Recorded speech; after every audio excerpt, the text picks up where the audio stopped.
because of people like the late Stephen Hawking, for example, who wrote in one of his books, he said that philosophy's dead. And it seems now as if scientists are holding the torch of truth. And that's scientism.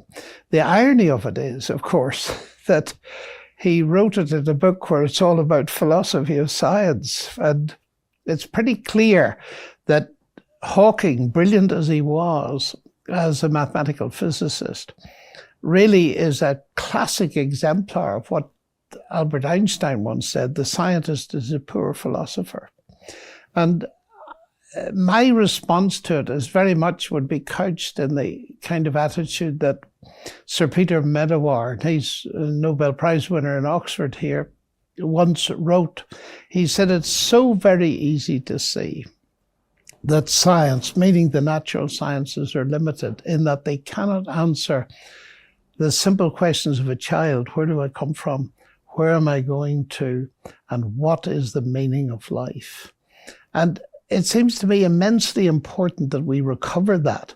And what Medawar went on to say is we need literature, we need philosophy, and we need theology as well, in my view, in order to answer the bigger questions.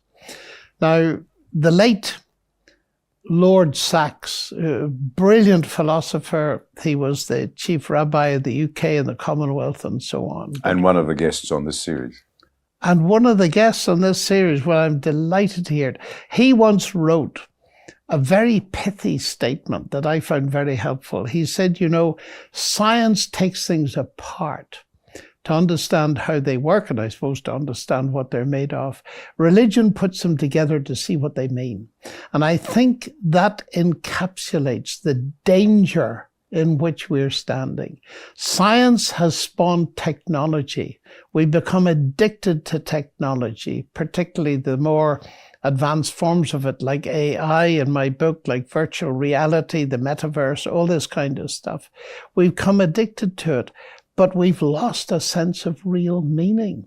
And in particular, we've lost our moral compass. Einstein, again, to quote him, made the point long ago.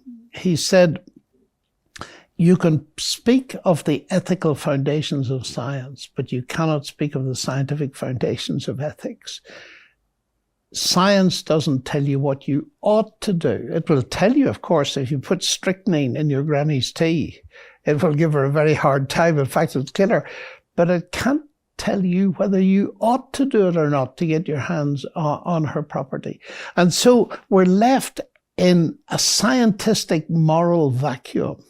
And therefore, I feel very strongly that as a scientist of sorts, I need to challenge this. Science is marvelous, but it's limited to the questions it can handle. And let's realize it does not deal with the most important questions of life. And they are the questions of who am I, what can life and does life mean, and where do we get a moral compass?